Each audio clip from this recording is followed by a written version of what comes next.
Commander Johan Jebsen had spent 6 months getting here. 6 months from Kiel across the Atlantic, around the Cape of Good Hope, across the Indian Ocean. He'd been under for hours at a time through the danger zones. He'd navigated British patrol lanes, dodged aircraft, nursed his boat through tropical heat that warped equipment and fouled torpedoes. He was 23 miles from Penang. He could see the coastline of Malaya. The first torpedo hit amidships. U-859 went down immediately. Multiple compartments flooded in seconds. 47 men died in the initial sinking. 20 of the crew escaped through hatches as the boat went down into 50 meters of water. 11 were pulled out of the water by the submarine that had just sunk them. The British boat Trenchant, which had been waiting in the Malacca Strait because Allied intelligence had decoded the German signal describing U-859's arrival date and route before Jebsen even entered Asian waters. Jebsen died with his boat. He'd carried 31 tons of mercury in metal flasks from Europe to Japan, spent 6 months at sea, and made it within 23 miles of the harbour he was aiming for. He never knew the British submarine was there. He never could have known. The waters his allies controlled looked safe from every direction except the one that mattered. The signal his headquarters had sent about his arrival, which had been read in England before he was anywhere near Penang. Germany sent submarines to the Far East for the same reason it had sent them to the Indian Ocean. The Atlantic was becoming a death zone, and somewhere else had to be better. By mid-1943, Allied escort tactics and air coverage had turned the North Atlantic into a stretch of water where more than 4 out of every 10 U-boats sent out wouldn't come back. That ratio was unsustainable. It was not a question of courage or skill. The math simply didn't support continued operations at that scale. The Indian Ocean was the first alternative. The Far East, operating from Japanese-controlled Penang in Malaya, was the next step in the same logic. Japanese-held territory stretched from Burma through Malaya, Indonesia, and the Philippines. Allied forces hadn't broken through it. Allied air coverage was thin over the Malacca Strait and the seas around the Dutch East Indies. If a submarine could get to Penang, it would be operating in an ocean where the odds were much better. There was a second reason beyond tactics.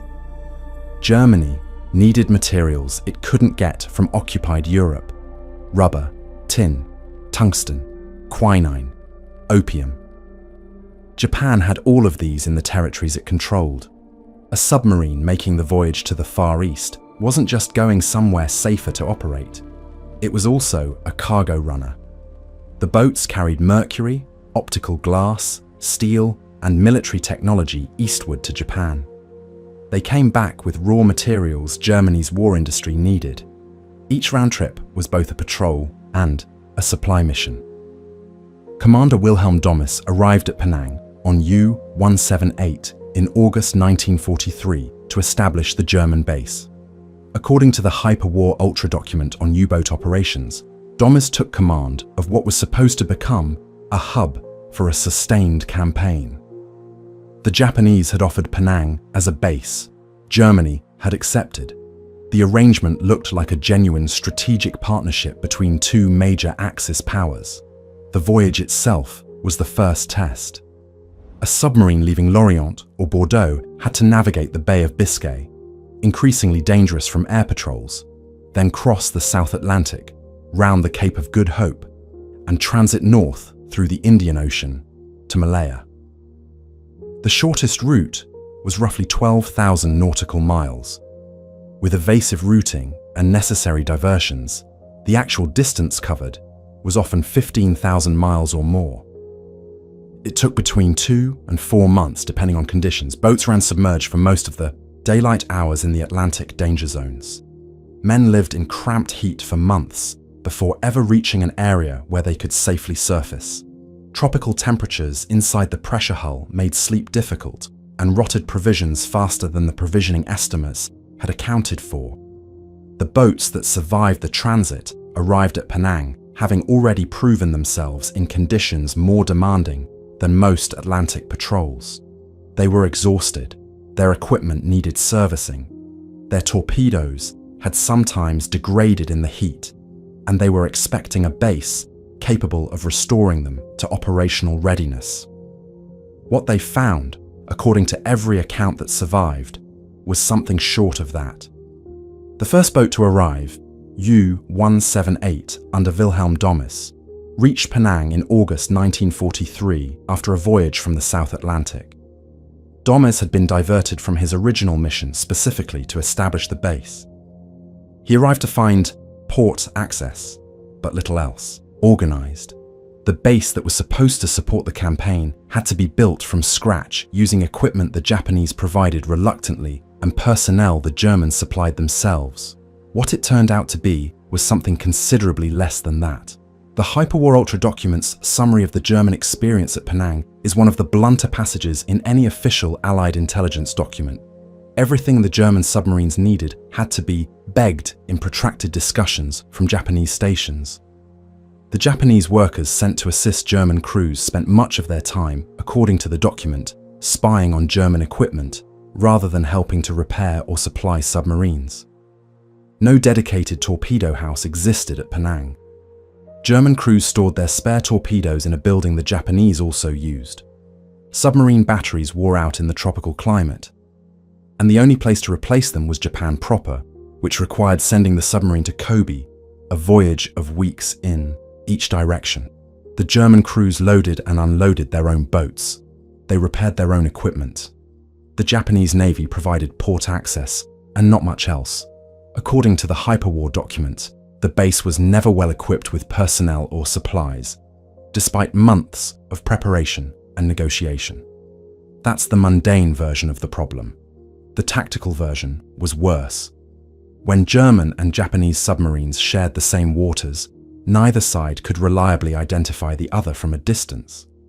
The solution, according to both the Monson-Gruppe Wikipedia account and the U-boat.net operational history, was a standing order throughout the theatre. Attacks on other submarines were strictly forbidden.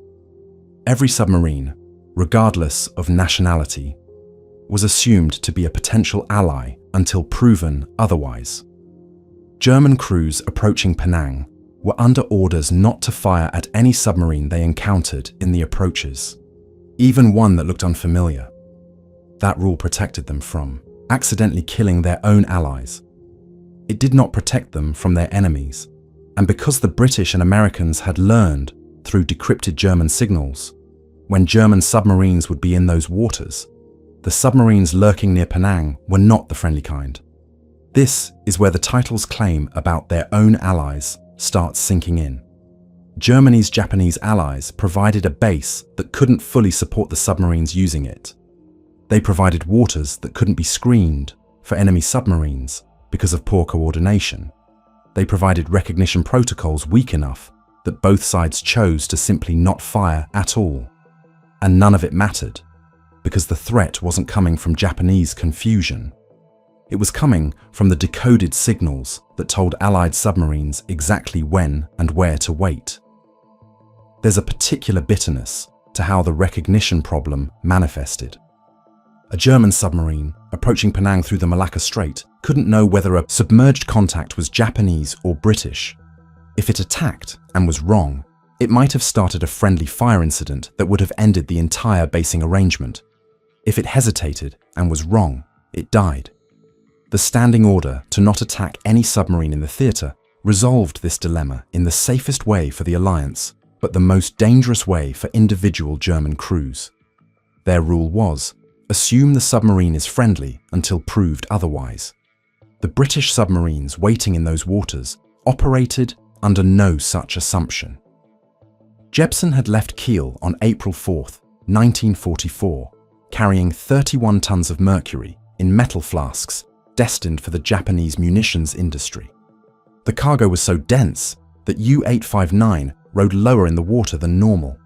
The boat also carried a snorkel, newly fitted to allow extended submerged operations during the dangerous transit through the Bay of Biscay and the South Atlantic. According to the Wikipedia account of U-859's patrol, Jebsen ran submerged for 23 hours of every day during the North Atlantic portion of the voyage, running on the snorkel to avoid the aerial patrols that had made surface running suicidal. He avoided shipping lanes. He kept radio transmissions to a minimum. He was exercising every precaution that 6 years of Atlantic submarine warfare had taught. The boat reached the Indian Ocean and sank 4 ships during a patrol off the Gulf of Aden and around the Maldives. A 5th ship was damaged. By any reasonable measure, it was a successful combat patrol while simultaneously completing a cargo delivery mission across 45 degrees of latitude.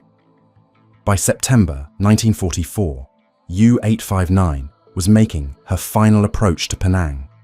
On September 23rd, the British submarine Trenchant was in the Malacca Strait, positioned there because Allied intelligence had decoded German communications, indicating U-859's expected arrival date and a route. Trenchant's commander, Arthur Heslett, was operating in difficult conditions, a heavy swell running, and intelligence suggesting a second German submarine might also be in the area. He carried out a snap attack using his stern torpedo tubes, hitting U-859 amidships. The boat sank immediately. 20 crew members escaped by opening hatches in the relatively shallow water, 50 meters, shallow enough that a man could reach the surface if he moved quickly. 11 were pulled out by Trenchant immediately. The remaining 9 spent 24 hours in the water before Japanese forces rescued them. Jebsen was not among any of the survivors. He had been within visual range of Penang. His cargo, 31 tons of mercury in metal flasks, went to the bottom of the Malacca Strait. The flasks are still there. In recent years, according to reporting on the wreck, scuba divers had been attempting to salvage the mercury by cutting the pressure hull, a process that threatened to release the cargo into the strait and prompted environmental concerns from Malaysian authorities. The wreck of U-859 remains in 50 meters of water a few miles south of Penang, with its cargo intact and its dead crew still aboard. Think about the particular absurdity of that cargo. Mercury in metal flasks transported from Germany to Japan in a submarine that crossed 3 oceans over 6 months. The Japanese munitions industry needed it to make detonators. Germany couldn't ship it any other way because the Allies controlled the surface sea routes. So they put it in a submarine, drove it halfway around the world, and had it sunk 23 miles from the destination port because the signal describing the arrival route was decoded before the boat arrived. The mercury stayed on the bottom of the Malacca Strait. The Japanese never got it. The whole mission produced nothing except 47 dead German sailors and 1 more piece of decoded intelligence, confirming that the Penang approaches weren't safe. The decryption problem wasn't limited to arrivals. Allied submarines working with ultra-intelligence could intercept German boats both coming into Penang and going out. U-859 was one case. The departure of U-I-T-23 was another. The former Italian submarine Reginaldo Giuliani had been handed to the Germans after Italy's September 1943 armistice with the Allies and renamed U-I-T-23. She left Penang for Europe on February 15, 1944, carrying a cargo of tin, quinine, and other goods under the command of Werner Striegler. She was not a combat submarine in any meaningful sense. The former Italian boat was being used as a cargo carrier because German standards judged her unfit for offensive operations. Striegler was running on the surface in the Malacca Strait, about 80 miles south of Penang, when the British submarine Tally Ho found him. According to the military wiki account of the action, both submarines were running on the surface when they sighted each other. Both fired torpedoes. Only Tally Ho scored hits. UIT-23 sank quickly with the loss of 26 men. 14 crew made it into the water. Japanese seaplanes eventually found the survivors and flew them back to Penang. The survivors had to strap themselves to the aircraft floats for the return trip. There was no room inside the planes. Striegler survived. He was given U-196 as a new command and disappeared with that boat in November 1944 near the Sunda Straits. His second submarine, his second loss. Imagine being one of the 14 men who strapped themselves to the floats of a Japanese aircraft and rowed it back to a base they'd just left. Their boat was at the bottom of the strait. 26 of their shipmates were dead. The cargo they'd been carrying, the tin and quinine Germany needed, was gone. And the trip had lasted less than a day from the moment they cast off until the moment the British torpedo hit. That's the experience of operating in friendly waters without reliable intelligence about who else was in them. But it's also worth noting the tactical detail that made this incident particularly bitter. The standing rule in the theatre was that submarines were forbidden from attacking other submarines. That rule was supposed to prevent German boats from accidentally torpedoing Japanese allies. It applied equally to UIT-23. In the moment, she sighted Tally-Ho. Striegler's crew fired torpedoes. They did attempt to fight back, but the hesitation built into operating in waters where you might be looking at an ally is real and measurable. Tally-Ho had no such hesitation. The British submarine was hunting in waters that intelligence told her contained German boats. She knew exactly what UIT-23 was. She attacked at full speed. In a torpedo exchange at close range, the side that hesitates loses. Peter Shrew commanded U-537 and arrived at Penang in early November 1943 after a voyage from Europe that had included laying mines off Colombo, Ceylon. He was one of the first Monson boats to make the full transit successfully. He'd navigated the Atlantic danger zones, crossed the Indian Ocean, and established himself at the base Doms was building. He'd done everything the campaign required. In the early fall of 1944, Shrew was operating out of the East Indies port of Surabaya, having transferred there as Allied pressure on Penang intensified. The German submarine force had been moving from base to base as Allied submarines and mined approaches made each location untenable. Penang fell to aerial mining in October 1944. The move to Batavia and Surabaya was supposed to provide more operational flexibility. On November 9, 1944, U-537 was running on the surface in the Java Sea when the American submarine Flounder spotted her. According to the USNI Proceedings account of German submarine operations in the Far East, the attack was essentially instantaneous. Flounder fired and U-537 sank. All 58 crew members were lost. There were no survivors to explain what happened aboard in the final seconds. No survivors to report whether there had been any warning. No record of whether Shrew knew the enemy was there. 58 men. Gone in the Java Sea in waters that had been, since early 1942, under Japanese control. An American submarine shouldn't have been anywhere near them, by the logic of the campaign. But Flounder was there, because Allied submarines were operating throughout those waters, with growing confidence and effectiveness. And the German submarines using Japanese bases had no way to clear the approaches of enemy boats without risking attacks on Japanese submarines in the same theatre. The rule about not attacking other submarines in the theatre, the rule designed to protect German boats from Japanese friendly fire, also prevented German submarines from sinking any submarine they encountered. In practice, every submarine encountered in those waters had to be treated as possibly friendly. Every encounter that wasn't clearly hostile required hesitation. That hesitation cost time. In a torpedo attack, time is the only thing that matters. U-168 had a similar end. She left Batavia on October 4, 1944, carrying the survivors from the sunk tanker Break in addition to her normal crew. The Dutch submarine Zwaardvis found her the following day in shallow coastal waters off Samarang and torpedoed her. She'd left port, carrying extra men she'd rescued from a previous Allied attack, and made it less than 24 hours before dying herself. The extra men she carried made the loss worse. They had no more survivors to rescue them. Beyond the tactical dangers of arriving and departing, life at Penang for German submarine crews was a study in how much an alliance could demand while providing how little in return. Torpedo reliability was a serious problem throughout the Far East campaign. The tropical climate affected the torpedo batteries, causing erratic performance. According to the U-boat.net operational history, this was a known problem, and one the Germans couldn't fully solve at Penang because the repair facilities were inadequate.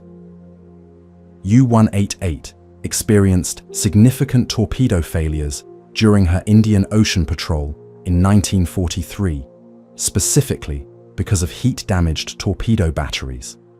The torpedoes that had traveled thousands of miles from Germany and been stored in a building shared with Japanese naval personnel sometimes simply didn't work when launched. The food situation deteriorated in a different way. German submarine provisions were designed for the North Atlantic. The tropics rotted things faster, warped containers, and created conditions that German crews found genuinely difficult to adapt to. The boats at Penang ate some local food and some carried rations, but the logistics of feeding 50+ men on a submarine in a foreign port were complicated when the host nation's cooperation was minimal. The relationships between German and Japanese personnel, according to accounts cited in the U-boat.net history and the Hyperwar Ultra document, were formally correct but practically strained. The two navies had different languages, different procedures, different technical standards. When something broke on a German submarine at Penang, the repair required German tools, German specifications, and often German spare parts that had to be ordered from Europe or salvaged from other boats. The Japanese base personnel could watch, and apparently did watch, German equipment with considerable interest, but they couldn't help in any technically meaningful way. German crews did the work themselves in tropical heat on equipment that had spent months in a salt environment before it arrived at Penang. The men who served at Penang had signed up for U-boat service, knowing the odds in the Atlantic. They had not necessarily signed up for this. Months of improvised maintenance in a foreign port, surrounded by an ally that tolerated their presence without supporting it, watching boats leave and not come back. Of the 4 monsoon boats that arrived at Penang in the fall of 1943, by the end of 1944, 3 were sunk. The 4th made it home. That's 3 out of 4, the same ratio as the Atlantic. And then there was the moment on December 26, 1944, at the harbour of Batavia, which the Germans were using after evacuating Penang. The Japanese ammunition ship Taicho Maru exploded in the harbour. According to the CombinedFleet.com chronology of U-219's operations, the explosion damaged U-219, U-861, and at least one other German submarine anchored nearby. The harbour facilities were wrecked. There were numerous casualties. This wasn't an Allied attack. It was a Japanese ship in a Japanese-controlled harbour destroying the facilities Germany needed to keep its submarines operational. The Germans at Batavia spent the final months of the Far East campaign in a harbour where their boats had been damaged by an Allies accident, trying to repair submarines with equipment their ally wouldn't fully provide, waiting for orders from a Germany that was collapsing. The USNI Proceedings Summary of German Submarine Operations in the Far East, published in August 1961, is the most comprehensive English-language account of what the Monsun-Gruppe actually accomplished. The numbers it contains require careful reading to understand. Germany sent 41 submarines of various types to the Indian Ocean and Far East. 12 were lost to enemy action in transit or in theatre. 23 completed the round trip to Europe successfully. The remaining boats were still in Far Eastern ports when Germany surrendered in May 1945. According to the article, the boats that operated in the region from June 1943 onward sank roughly 151 Allied ships. That sounds significant until the trend line appears. In the 10 months before the first Monson group departed in June 1943, the broader Indian Ocean campaign had sunk 116 Allied ships. In the following 10 months, with the Monsoon boats fully deployed and operating from Penang, they sank 33. The rate had fallen to less than 30% of the earlier figure. More submarines, working from a dedicated base, with Japanese logistical support, sank fewer ships. The USNI article published a concise explanation. Their facilities were always limited. Supplies, fuel, and torpedoes were difficult to obtain from Japanese sources, and The maintenance work suffered from the lack of skilled labor and adequate equipment. After Germany surrendered in May 1945, the surviving boats at Penang, Batavia, and other ports were ordered to surrender to the nearest Allied or Japanese forces. Admiral Dönitz sent the signal on May 8, 1945. Some commanders complied. Several scuttled their boats in harbour rather than hand them over. 2 boats, U-181 and U-862, were taken over by Japan and commissioned in the Japanese Imperial Navy in July 1945. Japan surrendered 6 weeks later. Those boats never sailed again under any flag. The German crews who surrendered in the Far East faced an unusual situation. They were in Japanese-controlled territory that was now the subject of Allied occupation. Some were interned by Japanese forces initially. Some reached Germany years after the war ended. According to the Wikipedia account of U-862's history, several crew members who were eventually interned in Wales chose to remain there after the war, rather than return to a Germany that had become part of the Soviet occupation zone. Men who had travelled further from home than any sailors in the German Navy ended up making their permanent homes in a country that had spent years trying to sink them. The campaign that had looked like salvation from the Atlantic proved not to be. The waters of the Far East were not safe from Allied submarines with decrypted intelligence. The base at Penang was not the fully equipped facility the Germans had expected. The alliance that was supposed to give Germany a forward operating base in the Pacific had provided port access and almost nothing else. And the submarines that had spent months crossing the world to reach that base had discovered that the last leg of the journey, arriving at what was supposed to be a friendly harbour, was sometimes the most dangerous part of the voyage. Germany spent 2 years and enormous effort building the Far East, campaign into what it hoped would become a genuine second front. 41 submarines, months of diplomatic negotiation for base access, the conversion of Italian submarines for cargo runs, decisions made at the highest level of the German Naval Command about which boats to send and when. The submarines committed to the Far East campaign were among the largest and most capable Germany produced, Type 9, D-boats with ranges measured in tens of thousands of miles. Their commanders were experienced men who had demonstrated they could survive the Atlantic.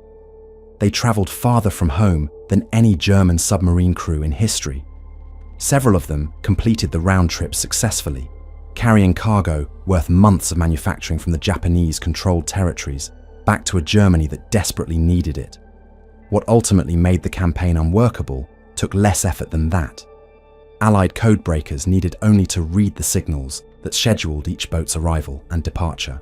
The submarines sent on the longest voyages in the history of the German Navy, voyages of 6 months or more, halfway around the world, arrived in Japanese waters to find British submarines, waiting in the exact position the decoded messages had described. That's what made Penang not safe.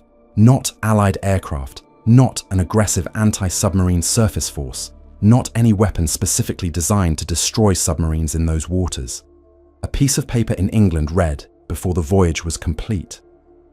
Johan Jebsen left Kiel carrying mercury for the Japanese munitions industry. He sank 4 Allied ships during a successful patrol. He navigated the most dangerous ocean crossings the war had produced. He made it to within 23 miles of the harbour he'd been aiming at for 6 months. The signal describing his arrival route had been decoded before he reached Penang. Trenchant was already in position when he got there. That's the thing about Allied waters. They're only safe if your allies know what you're doing. And if your enemies read your mail, they know too. The mercury Jebsen was carrying is still on the bottom of the Malacca Strait, 50 meters down, 47 men still aboard with it. They've been there since September 1944. A few miles south of the harbour, they never reached.